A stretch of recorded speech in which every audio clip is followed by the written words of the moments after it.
This is the Contreras Report. Welcome. This is the Mexico edition for August 23rd, just 3 weeks shy of Mexican Independence Day, September 16th. This piece has a title, A Corrupt Mexico? ? Nah. Millions of Mexicans voted in July 2018 for the hope of Mexico, La Esperanza de Mexico, Andres Manuel Lopez Obrador, nicknamed AMLO, A-M-L-O. The former governor of the Mexican state of Tabasco had twice run for president, in 2006 and 2012, losing both times, first to the PAN party, P-A-N party, nominee Felipe Calderon in 2006, and to the PRI's Enrique Pena Nieto in 2012. Both times AMLO charged the parties of stealing the election from him. He is still claiming both elections were stolen from him, despite most international commentators commenting in 2006 that the election of Felipe Calderon was above suspicion. Nonetheless, in 2006, he, AMLO, proclaimed that he won the presidency and that he and only he was the legitimate president of Mexico. In other words, AMLO beat Donald Trump by 14 years in falsely claiming his election was stolen. President Felipe Calderon was inaugurated president of Mexico on December 1, 2006, not Lopez Obrador. Imagine how many more Mexicans than did die would have died under President Lopez Obrador between 2006 and 2012, killed by cartel criminals AMLO ignores. El Chapo Guzman, the most notorious drug empire leader in history, would not be in an American prison, Colorado's SuperMax, because Lopez Obrador does not relish arresting and prosecuting drug criminals. He lets them go when they are captured, especially if their name is Guzman and is the son of El Chapo prison inmate. AMLO ordered the release of El Chapo Jr. because he feared some people would die, never mind that many would be narco soldiers.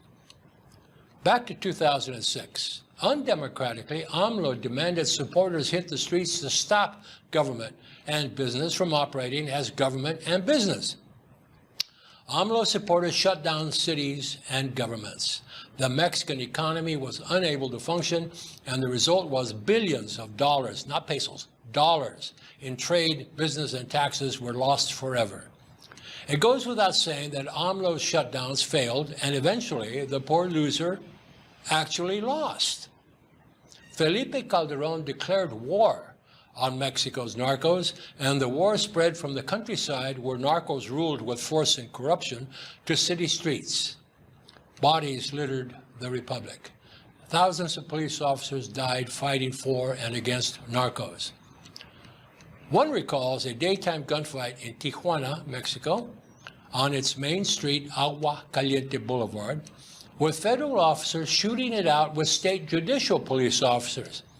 I don't remember which side sided with what criminal groups, but the federals, or federales, were fighting on one side to arrest narcos, and on the other side was fighting to protect narcos. I don't remember which side was which. That was the situation President Felipe Calderon was trying to eliminate when he ordered the army to intervene and to hunt down and arrest or kill narcos. That was in December 2006 when Calderon became president. I distinctly recall the day he ordered the army onto the streets to make war on narcos. I was in Tijuana on that day, on downtown Tijuana's world-famous tourist street, Avenida Revolucion, when a huge army convoy, I'm talking 40, 50 trucks, convoy of trucks loaded with soldiers drove through downtown Tijuana in full combat gear. They were driving to critical intersections of downtown streets and highway checkpoints. Mexicans lined the street cheering and applauding the troops' arrival.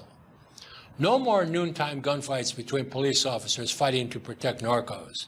In 2012, Mexico led North America by the candidacy of a woman as a candidate for president of Mexico. She, of the PAN party of previous presidents Vicente Fox, who was president 2000 to 2006, and of Felipe Calderon, president from 2006 to 2012, Mexico has a no re-election provision in its constitution, and so presidents are limited to one 6-year term. However, there is no constitutional prohibition in Mexico, however, from repeat candidates for losers for the presidency.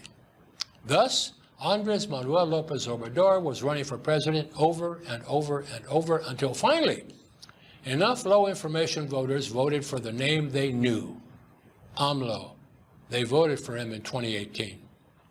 He ran in 2018 as a populist leftist. He said, for poor people.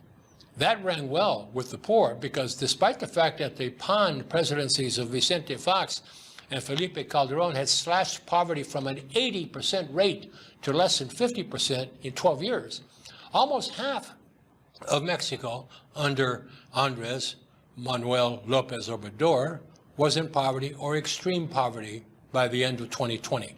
Even today, after 3 years of the president of the poor, slightly over 50% of Mexico is poor or extremely poor. However, thanks to Presidents Fox and Calderon, the Mexican middle class is over 40% of the country, and added with the rich and upper middle class, the number of middle and upper middle and rich is close to 45%. If the pandemic had not hit and was ignored after the hit by President Lopez Obrador, like President Trump did in the U.S., there might be fewer poor than 3 years ago. Lopez Obrador in 2018 ran against Calderon's war on narcos. His solution to high crime and record murder rates, quote, hugs, not bullets. Mexico was tired of hundreds dying every month, tired of corrupt police who owed their loyalty to narco dollars, not to the republic. AMLO swept the vote in 2018 with 60% support. The PAN party came in second, and the old Stalinist-style authoritarian PRI party came in an irrelevant third place. Lopez Obrador ran on, quote, hugs, not bullets, to, quote, help the poor, and to eliminate historically ruinous, systematic corruption. When he won, the hope of Mexico was expected to deliver on his promises. His approval rating initially was as high as 80%. It has fallen to record lows and doesn't look like that tide will change soon. From the 80% high approval, AMLO cracked 60% in July of 2020 and has been going down since.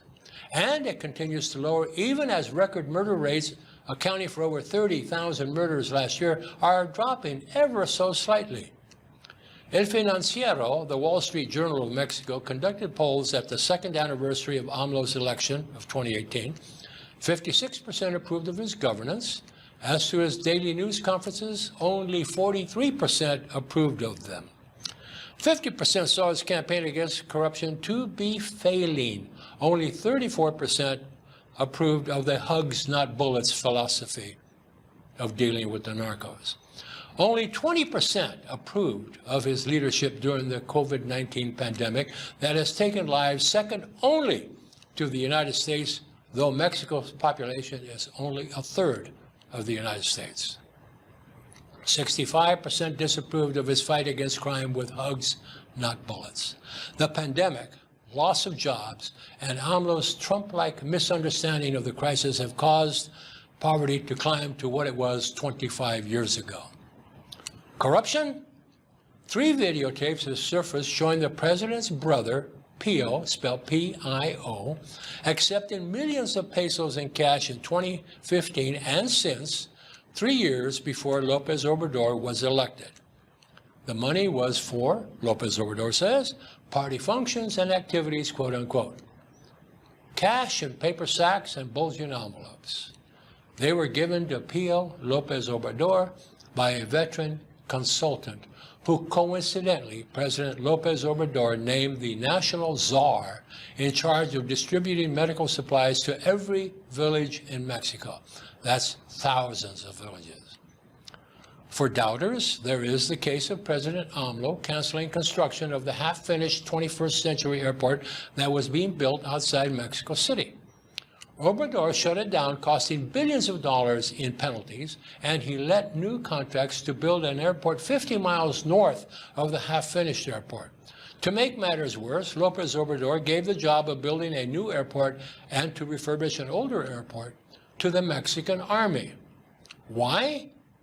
So he could get more support, political support, from generals who had never built anything of any size, generals whose loyalty he needed if he was going to transform Mexico into something new.